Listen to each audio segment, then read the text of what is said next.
So Kristaps Porzingis returned from his 8-game absence after mysterious illness against the Brooklyn Nets. He looked really good. He shot 9 of 16 from the field. Yeah, he was 1 of 7 from 3, but he got a lot of good looks out there. He just didn't knock them down. And I thought overall it was a great debut after his 8-game absence. And it was obvious Boston missed his presence, especially as a rim protector, because if they go into the playoffs with just Horford, Cornette, and Kata, that's not going to be enough to get over teams like the Cavs and the Thunder, because I think this year they need a healthy Kristaps Porzingis. There's a lot of different reasons why I feel this way. Even as a Celtics fan, I can admit that Boston won't survive without a healthy Kristaps Porzingis during their playoff run. Would they get away with it in the first round against teams like the Magic and the Heat? Yeah, they'll be fine if Kristaps, isn't fully healthy. Or they'd be fine against the New York Knicks. I think they'll be fine in that series as well. But going up against the Cavs, with Allen and Mobley, and the way Cleveland is playing right now, I don't think they're going to get away with it.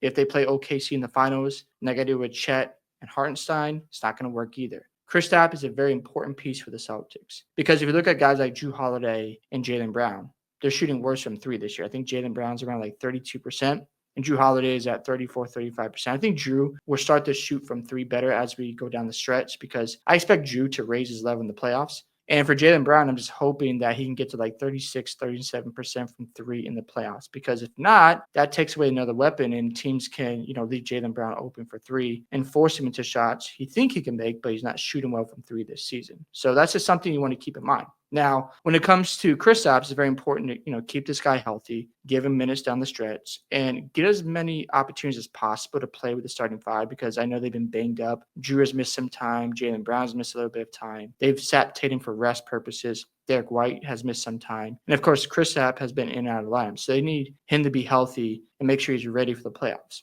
Now, when it comes to matchups, I remember watching him against the Cavs.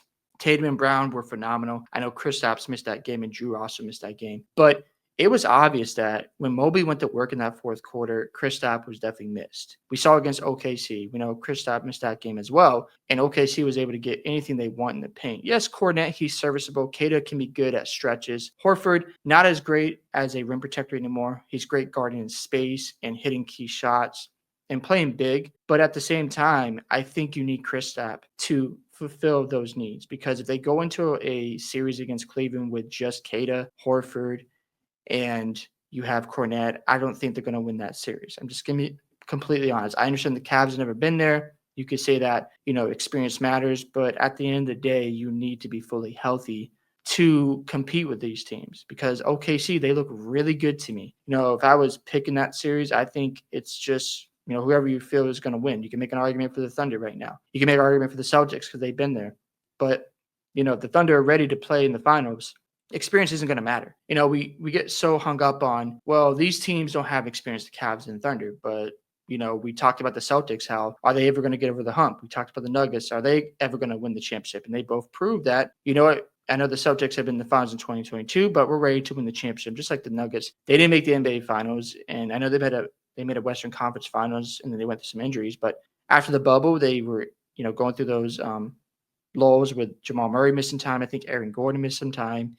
And they get Murray healthy, and all of a sudden they go out and make a finals run and win the championship. So I'm not going to think for 1 second that Boston just has the edge with experience, because that might not matter, because if OKC's ready and Cleveland's ready, we throw that out the door. We need to be fully healthy. We can't survive without Kristaps. I can't say how important that is. Now, if there's a situation in the playoffs where Jrue Holiday isn't shooting well from three still, where Jaylen Brown isn't shooting well from three, then we got some things to overcome. Let's just be completely honest. If Jaylen Brown can't get to his percentages where he's at that 36, 37% clip, then the defenses will play off of him and dare him to shoot the ball. Another thing we got to factor in is Jason Tatum's fourth quarter performances, because we've seen in the games against OKC, he was 1 of 6 from the field in the fourth quarter. That's not going to get it done.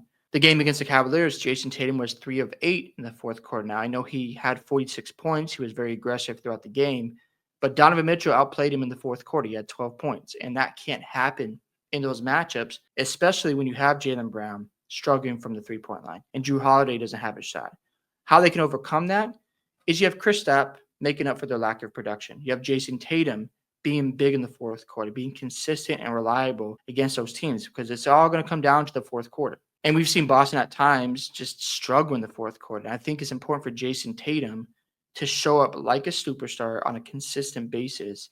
Because if he doesn't, I don't think the Celtics are going to beat Cleveland or OKC because they're that good. They've been playing at a high level throughout the whole season because the Celtics at times this season has looked bored and they've had a championship hangover from early December until late January. They just didn't play up to their standards. They lost games that didn't make sense, especially at home. We saw them blow a late lead against the Atlanta Hawks. It was inexcusable. We saw them lose to Toronto on the road. It was just a lot of weird stuff going on. But I think they've been ramping it up. They're playing better basketball. However, we saw them against Cleveland, OKC. They didn't win those games. Now, I understand they had some injuries against Cleveland, had some injuries against OKC, but OKC didn't have Jalen Williams either. So we can look at and also Caruso. Don't forget about him. Caruso didn't play that game either. So OKC, if they're fully healthy, can you handle that onslaught? It's not going to be easy. So if Jalen Brown's shooting well from three, if Drew is back to normal, I think the Celtics can edge them out, but it won't be easy. I don't think that series will be a simple, 5-game series. I think it'll be tough. I think it could go 7. And you're going to need Tatum to show up in that fourth quarter. He's going to be the key, along with Kristaps being healthy, because if Kristaps is not healthy, I don't think they beat Cleveland in the Eastern Conference Finals. You could say, oh, well, we have Al Horford, we have Cornette, we'll be fine. I don't know. That's going to be tough and a tall task, especially if Mobley's playing up to his standards.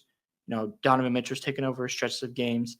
And you're without one of your best offensive weapons, so you have less spacing out there and no rim protection anymore. So I understand Cornette has been good, but you don't probably trust him in situations where you can get him out in space against Mitchell and Garland and then go to work, or Mobley when he's playmaking and scoring off the dribble or just making plays off the dribble. So it's going to be interesting to see. Do I think Boston is the favorites to win the championship? There's a few factors. The first one is Kristaps' health. The second one is Jason Tatum taking over on a consistent basis in the fourth quarter. The other one is Jrue Holiday and Jaylen Brown shooting well from three. Now, again, some of this could be Boston is just bored. They're just coasting, and they're waiting for the playoffs. So we shall see. Their schedule is very easy down the stretch. I don't really care about these games coming up. They're 49-19. They'll probably finish like 59-23 or 58-24. I don't know, because they got the second seed locked up, and they're probably going to try to rest some guys and just get healthy for the playoffs. But again, it's very important, in my opinion, to get as many reps with Jalen, Tatum, Kristaps, Jrue, and Derek White, because they haven't played a lot together this year because of injuries and other circumstances. And they also just need to make sure they're ramped up for the series against Cleveland, because right now Cleveland is on a different level. And I'm not saying Boston can't beat them, but they have to be ready to match that level of play, because Cleveland's been here and Boston was there, and they went back down, and they've been ramping it back up. So I think Boston needs to make sure they're ready for the playoffs, and I think they will be. If they face Cleveland and they're playing at their best, I think they beat them in 6 games. If they're dealing with an injury to Kristaps, I don't know if they can beat them in 7 games, just going to be honest. But at the same time,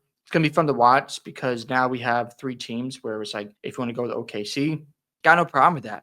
If you want to make an argument for Cleveland, I have no problem with that. If you want to go to Boston, awesome. But it's cool to see we don't just have the Celtics. Now, of course, I'm a Boston fan. It was nice being the favorites. Everyone's like, yeah, they're going to win the championship. Now things are interesting. And I'm excited to see how this all plays out and see if Jason Tatum can rise to the occasion and really just solidify his name, because he has an opportunity to be a back-to-back NBA champion, obviously win that finals MVP, and just shut a lot of people up and showcase his skills and show people why he should be considered a top 5 player in the NBA.